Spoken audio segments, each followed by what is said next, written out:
Welcome to the Angler Talk Podcast with Chris and Aaron. Brought to you by FishingMagicianTV.com.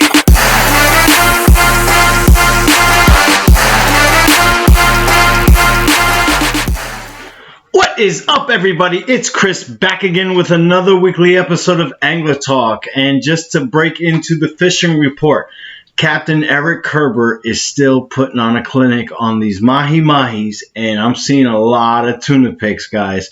This man is on the meat. Take advantage of the info. Book a charter with these guys, man. He is putting his customers on some serious fishing and loading up the freezers, man. Johnny Bucktails is still out there killing the fluke, killing the striped bass. I'm seeing his TikToks. And, of course, the monger himself, Captain Jerry Pastorino, every single day a upload of a massive catch. I mean, it's a grind, but there's nobody better than the monger out there for sure. I mean, my special guest this week is going to be my father, and it's been long overdue to introduce the world to, who exactly taught me how to fish and everything that he did for me growing up. And, we're going to sit back and we're going to talk to him. We're going to revisit the 80s and the 90s, and I hope you guys enjoy. All right, guys, so here I am with my pops, my father, Carlos Vigario. How's it going, Dad? Good. Can't complain, huh? No, I can complain. How's retirement treating you? A little bored. I hear you, man, but that's why we do this thing that we love so much called fishing. I know. Yeah, so how old are you when you first got into fishing? That's a funny story. I didn't like fishing, even though my grandfather used to fish for a living. I was working for my father with three more good friends of mine. And one of them, Alex, says, "We are going to fish today on a Saturday afternoon." And I said, "You must be crazy." But, the guys were working together. So they ended up to convince me. And at 2 o'clock in the afternoon, we went to San Diego for fishing for winter flounder. And I said to the guys, "I don't have a fishing pole." "Oh, you don't need it." Old school stuff, guys. So we went. We went to Mary and Lenny's tackle box. Wow, never heard of it. They had everything for fishing and hunting, and then they became, that one, a scuba diving school in Route 36. Okay, yes. That's where it used to be.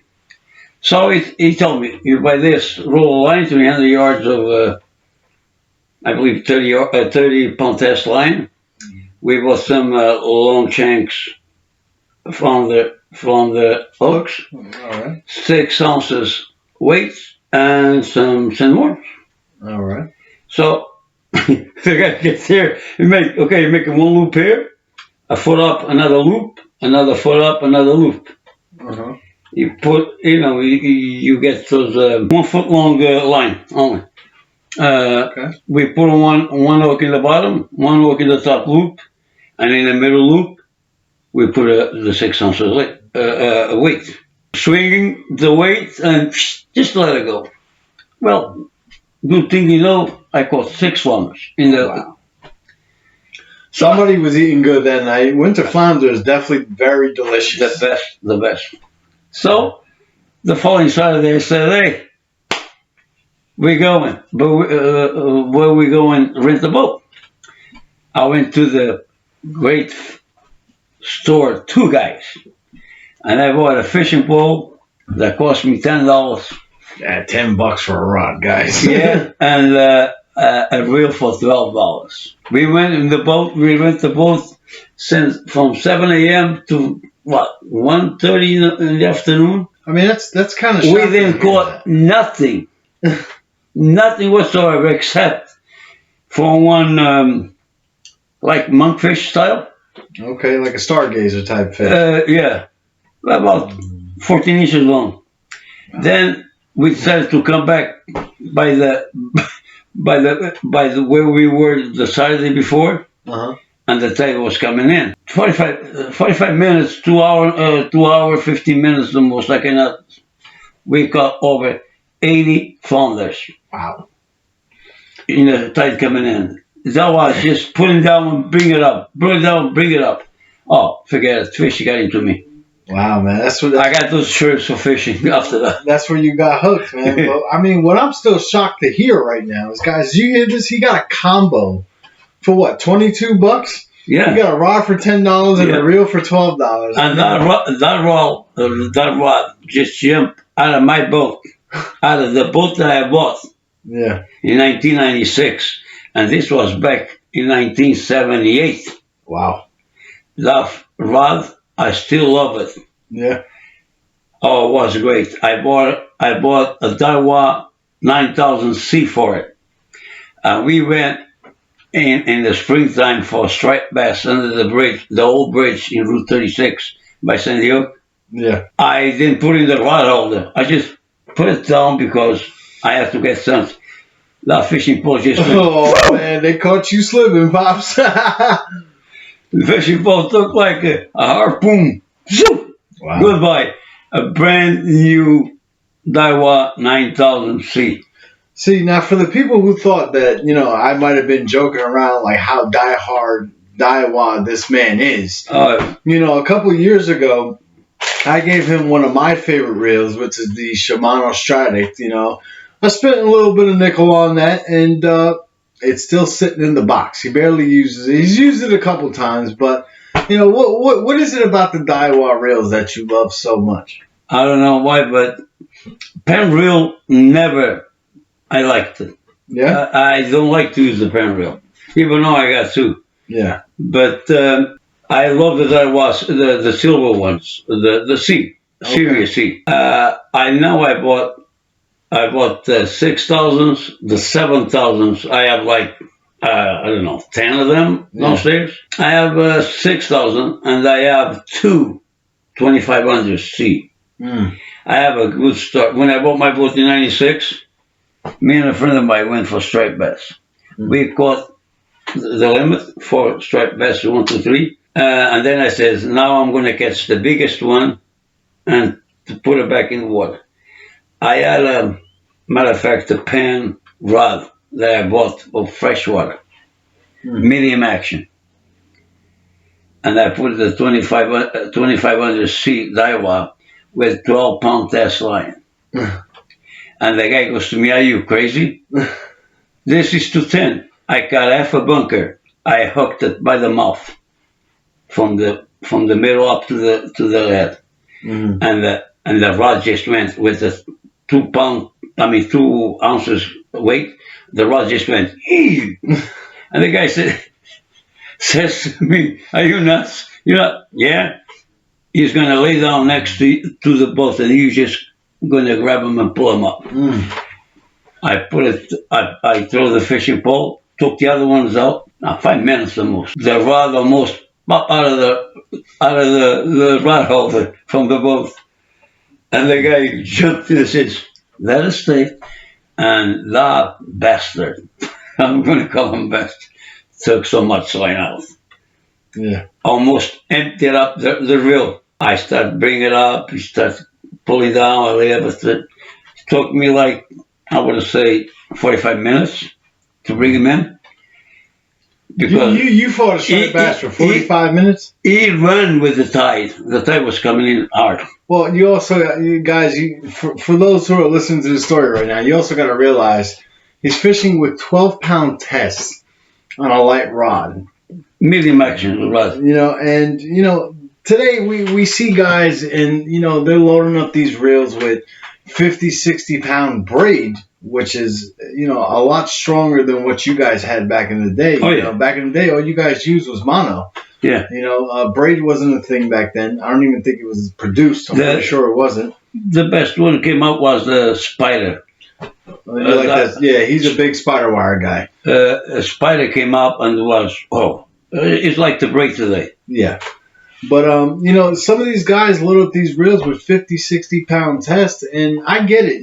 Sometimes you guys got a lot of cover, or you might be in a structure zone and stuff like that. But in all honesty, the only fish that I believe you need something heavy for like that is blackfishing. I don't fish anything heavier than 20-pound tests, and some of these guys are out there, but I need 65-pound braid. I mean, for what?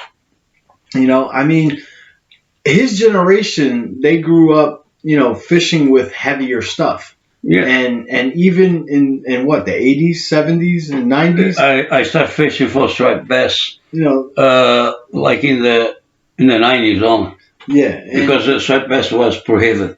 and he's already fishing with 12-pound test line. I mean, you want to know why they call me the magician? Well, the magician was born from a wizard. You know what I'm saying? And you got to learn things and stuff like that. And what I remember when I first gave him a light action rod, he grew up fishing ugly sticks, which 98% of that era fished with, which is a big old meat stick, and you barely feel the fight. When I gave you that light tackle rod, how much different was it for you fighting a fish? And I remember one of the fish you caught, and it was a big old bluefish. Now, how much different was it to see how fishing has evolved over the years? Well, with the technology they have today and the materials that they use to do the fishing pole, it, it's different. It's lighter. Like a 10 footer or 12 footer rod from the surf of ugly stick is like 3 times than the one you gave it to me. Yeah. And it's a lot easier to throw and go way farther than it was with the ugly stick. Yeah. But the ugly sticks that I used on the boat was medium and lightweight. And about that fish with the pen rod that I had, we had our limits over in my boat 4 striped bass, 36 inches, all 4 of them. The one I caught, it took like 45 minutes to bring him in. When he came by the boat, that guy, I just tell him, put your hands under and bring him in. Was a 43-inch striped bass, the biggest I ever caught in my life. Wow. That's and awesome. I took pictures. I should have them somewhere where the pictures, because pictures in phones at that time. Yeah. I took pictures and I put it back on the water. That's awesome, man. And was beautiful. And the first time I ever caught a striped bass on a light bunker, I was in the rental boat from shops. Me and a guy named America. Yeah. We caught one to each other. Damn, that was something. I mean, and big shout out to Shups Landing over there in the Highlands. You guys can go rent boats there. Till today, they've been around for, I don't know what. They sold it. They sold it? Yeah, it's another. They charge $150 for a boat from 7 to 3 a.m. at 3 p.m. All right, it's a new owner now. I just learned that. I didn't even know that. But, this place has been in business for, I don't know, what, 30, 40 years maybe? Or more. They were there when I started, back in the 70s. Wow, that's amazing. Plywood boats. Wow. Now they got the fiberglass boats. Now, just in case that there are any tackle manufacturers by any chance listening to this, like Ugly Stick, don't get me wrong. I think Ugly Stick is a phenomenal product. It's a rod that you probably never, if any, very, very rarely ever see break. But at the end of the day, it is just a meat stick. These when you're fishing on an Ugly Stick, you're pulling these fish in with ease. You're not really feeling a fight. I like light tackle rods. I like to use rods that weigh pretty much no more than 0.12 ounces. And I'm catching these big old fish. And I'll never forget on my Jigging World Ghost Hunter rod, that day I brought in that 40-pound striper. You looked at me like, are you nuts? And I'm like, yep. And I brought it in with ease. And, that made the striper fight a lot more fun for me, because striper fishing, as we all know, striper is not a fish that's going to give you a major fight. It's got that. It's a power fish. It's just a heavyweight, bigger than. Yeah, pretty much. It's going to give you that initial 30 to maybe 45 seconds, depending on how pissed off she is. You might get a minute run, and then it's just reeling a dead weight. But when you're reeling in that weight with a super light rod, it gives them more of a little bit of juice to fight you. So that's what makes it so much fun using light stuff for me. for example, like that 40-pounder that I caught on that Jigging World rod. I mean, that was probably the most fun I ever had catching a striper. Something that we do not eat here at home is bluefish. But there is nothing that I'd rather go out and fish for here in New Jersey on light tackle than bluefish. Oh, yeah. Just catch and release them, and it's so much fun. It's a big fight. The first time I caught a bluefish was from Father's Day. Yeah. I was from the surf. You weren't even born. Yeah. I was still swimming somewhere. I caught 2 on that day, and I caught my first 3 flukes on that day, because I only was used to fish with thinworms. Yeah. I didn't know nothing about it. Just one day I went to the bucket to get the bait. Was no thinworms. They were in strike. So the guy gave me, why don't you take Kelly's? Keelys, they call Keelys, some of them call Kellys. And they said, well, what the hell I'm going to catch with this?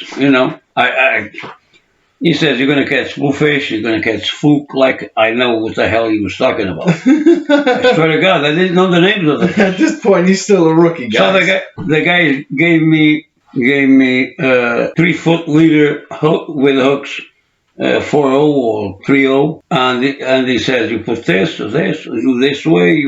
Some people like to use squid, a strip of squid with a little carrier. I saw the guys was throwing and reel it in, and I said, oh man, I'm not fishing for that, you crazy. So I start, look, the little fish was alive. So I hook him like in the tail, and I put in the water, and the guy and the little fish swims with the hook. So that's the way it is.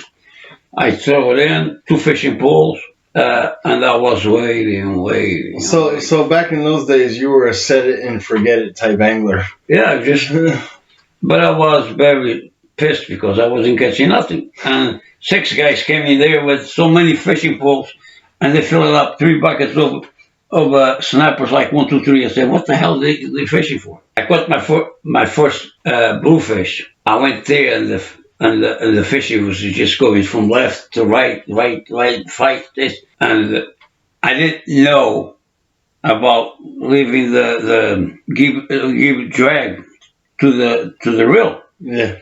It was very tight. It's like you want to see the fish doing ski over the water.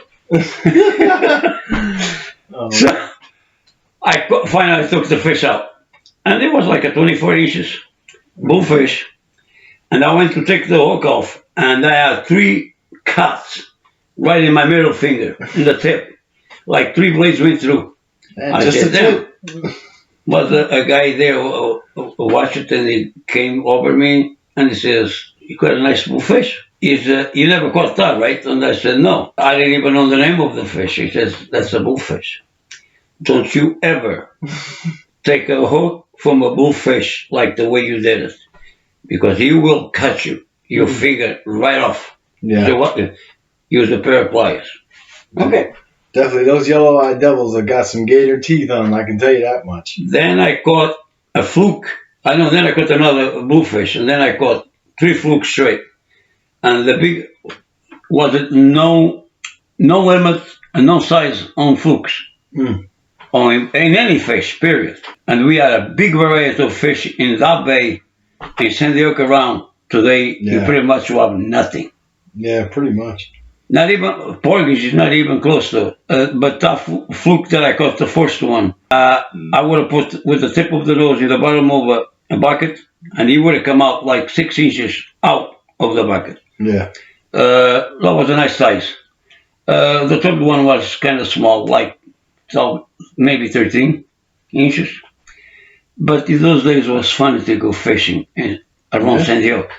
We had bluefish, we had kingfish, we had big weak fish. I caught weak fish of 32 inches there. Yeah, we had kingfish, I already said. We had winter flounder so much. We had fluke. And even little tunies, they call them tunies, little footballs. I used to catch them in the bayside. Albacores, Spanish mackerels. From the surf we catch all this. Today, not even with a boat you catch there. Albacore, tunas, mackerel, Spanish mackerel, and now you see bluefish in there. Yeah, And flukes too. yeah, I mean, a lot of you listening are people who fish New Jersey, and back in the day, Raritan Bay was one of those fishing havens. It is the breeding ground for striped bass, basically all of the Northeast. I mean, but there was so much abundance of fish. Yeah, And the pencil pushers who make these stupid regulations blame us, meaning the recreational fishermen. There's guys like Lenny Fantasia, who's part of one of my fishing clubs, Highmar, who fought and fought and fought to kick the draggers, the bunker commercial boats out of the bay. Thanks to a guy like Lenny, the commercial draggers for bunker are not allowed to come inside Raritan Bay and fish for them. And all this dredging that they're doing. It's like, guys, if you just really pay attention and analyze what's going on, it's not so much the overfishing. Yes, you got the jerks here and there who come in and poach and keep more than they should, but that's not what it is. I mean, 75% of this world is ocean. Do you really think that a few 100,000 people with some rods can overfish the entire ocean? No. You destroy the habitat, the fish don't want to come back. The tip of Sandy Hook is a mile longer than what it originally was. I mean, this is insanity, And, I remember when I was a kid, I'll never forget when I was 6 years old, we were on Cliffwood Beach. And the first fish I ever reeled in, he hooked it, and he felt what it was, and he had no interest in reeling that bluefish in. So he passes me the rod, and poor choice of words, he says, "Reel this in." And that was the first fish I ever caught. And, But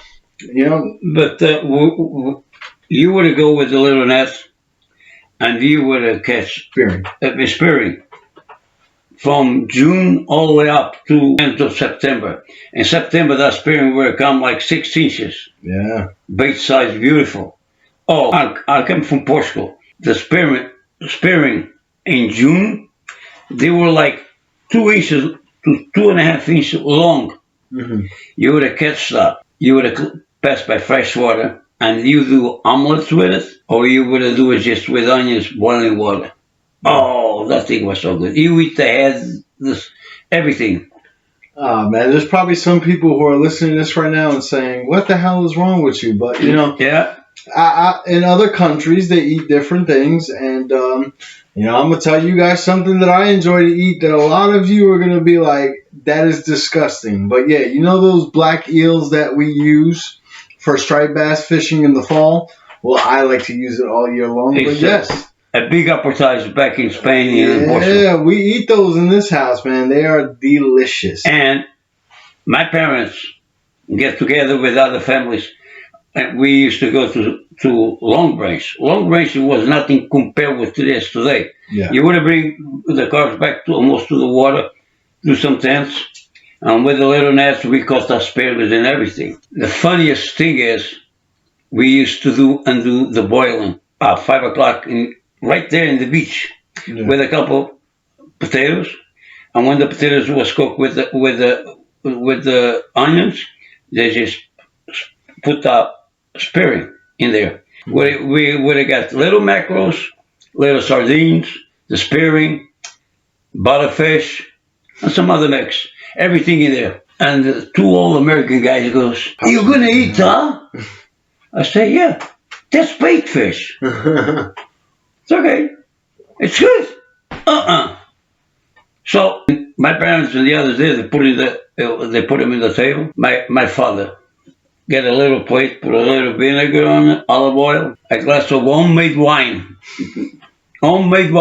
and a little cornbread, and says to him, "Come here, eat." Are you kidding?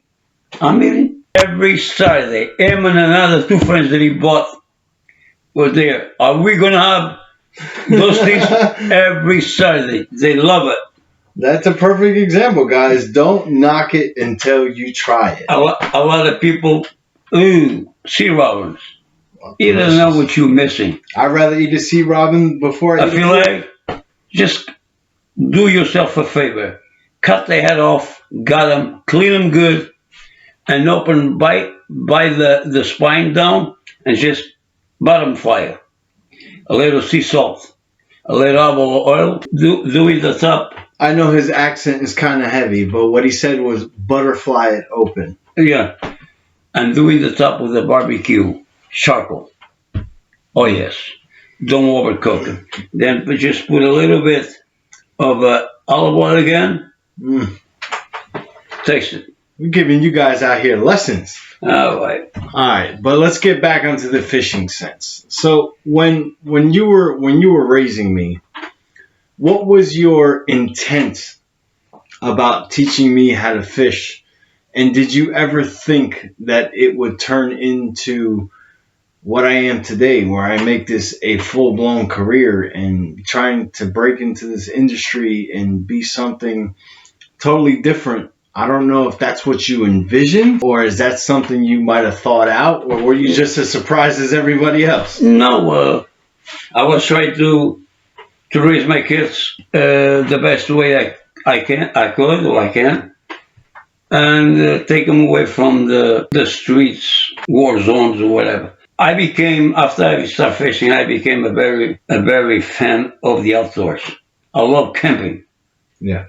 I love camping, especially by the beach. Not too much on the mountains. I did some of them, but I love by the beach. I love to be awake on the beach from all night until 2, 3, 4 o'clock in the morning. And I used to take my kids with me. My wife never camped in her life, and the first time she went, she loved it. So I said, I got a partner. So my daughter and my other son was going. This one came along, and he liked it. Yeah. This guy, soon as you would get to the beach, no matter if it was 5 in the morning or 6 in the morning, I want to go to the water. And he will stay there until the time to go home. We had problems to just, come on, Chris, let's go and eat something. Forget it. Call me Flipper. So I was already into fishing, so I used to put my kids fishing with me. My other son, Joe, loved fishing. My daughter, but loved fishing. And when he started loving fishing. And what fish could I put them to go crazy for go fishing? Was 2 kinds of fish. Snappers or porgies. Yeah. Or the other fish that was together with porgies, which some of them call them Lafayettes, and other ones call them spotties. So I don't know which one it is, but they were great for people to start fishing. Everything went fishing along, and that's what I intend to occupy their time, free time, with fishing and outdoors. Take them away from the bad stuff in the streets. I used to live in Newark. That's what happened. When I bought my boat in '96, so we went camping over the weekend of 4th of July. We went to camping to this 5-acre island that Hurricane Sandy destroyed. Yeah. Completely. Since then, the bayside was too much, not too good to fishing. So we wake up the following day, early, and then was awake too. My other son and my wife, they were asleep like babies. If I'm at the beach, guys, or on a boat, I am not sleeping. So I said to him, you want to go fishing with Dad? Oh yeah, he was like, what, 7, 8? I was 7 years old, yeah. So we left Mommy and the other boy sleeping. We pushed the boat to the water, and we went around the bay, around the hook of Sandy Hook, and we were pretty much fishing in the front of the nude beach in Sandy Hook. And this guy goes to me, hey Dad, I'm stuck. Oh. So yeah. I put my hand to the rod. You got fish. This guy caught, I don't remember exactly, but it was over 32 or 34 inches. Yeah. Fluke. And I almost got stuck with the boat in the water because I was pulling. I couldn't put the boat. I ended up to jump out of the boat to push the boat from the beach, sand. Oh boy, did I sweat. When I pushed the boat to the way off from the beach. And when I looked to the fluke, I said, wow, that was what they call a doormat. So Till today, guys, I'm sorry to cut you off, but till today, that is still my biggest summer flounder. He doesn't remember, but I do remember the exact measurement. Back in those days, we did not weigh fish, but if you go by the method of, that they use, length times width times height, or whatever it is, you can figure it out. But that was a 38.5 inch summer flounder, what we call fluke. Till today, that is still my personal best, and I was 7 years old when I caught it. so I put a rope through the gill off the mouth, and I hang him on the cross, thing that I had the boat, Yeah. and I was coming back to and looks like a towel, swinging back and forth. Everybody that I passed for, wow, that was the biggest fluke that I ever saw coming in. My wife caught one too that was 28 inches on the rental boat right next to the island of the pier. Oh, well, I had good stories. I think about my kids. This one ended up to go crazy with fishing. Yeah. But before that, he ended up go crazy with racing cars because I used to take him to Englishtown Raceway Park. Yeah, but it all came full circle when I And decided I to used leave that behind. to see the cars and everything. But yeah, man, I mean, what do you think about it today? Like, you see this whole fishing magician TV brand, and everything that I'm doing, and you see these shows every weekend. What do you think about that? Was that anything you ever would have thought in your wildest dreams that would have happened? Never would cross my mind back then. I just was trying to give you guys something good, stay away from the streets. But now seeing what's going on, I said, hey, I did something good. Yeah. The fishing, take him fishing and camping, but more fishing. He ends up to do something. I like when he works with kids. He did a show with kids that I love it very much. And I give him more power to it. He does a good job, and hopefully, when he has kids of his own, or nephews, or neighbor kids, show him what outdoors with fishing is about. When I stopped fishing, I used to watch the ESPN on Saturdays. And one of the guys I used to call him crazy, but I loved to see his show was Jimmy Houston. The guy that caught the largemouth bass, kissed him in the mouth before he threw him back in the water. Jimmy Houston's out there still kicking and still catching bass like a maniac. Big shout out to Jimmy Houston. And the thing of the striped bass with the 12-pound test line was from him. I said, I got to see if this is real. I mean, there's a big difference between a largemouth bass and a striped bass. But but the 12-pound test line, that's what I was talking about. But hey, I'm looking at the timer right now. We're almost out of time, so I just wanted you guys to meet my pops and show you who brought me into this beautiful sport that we love so much. And I appreciate your time, and I appreciate you taking the time, for the past 34 years, but especially when I was a kid, teaching me how to fish and turning me into what they call me, the magician. But thank you. I really appreciate it. It never was my intention, but at least my fishing outdoors inspire you to that, and I'm glad, and I hope you succeed. Go for it. All right, guys. Well, that's my pops, and he's out. Peace. Well, guys, it was fun to sit here in the studio with my pops. It's a little bit different. Every week we sit down, we talk to people in the industry who are tackle manufacturers or captains and stuff like that. And for those listening, if you struggle a little bit, I mean, I understand his accent is heavy, but that's who he is, and I love him to death. And since I was a young kid, there was nothing that man wouldn't do for me, and he taught me so much. He taught me how to be a man, taught me how to fish, and most importantly, he taught me life. And for that, I will always be thankful. I will always love him.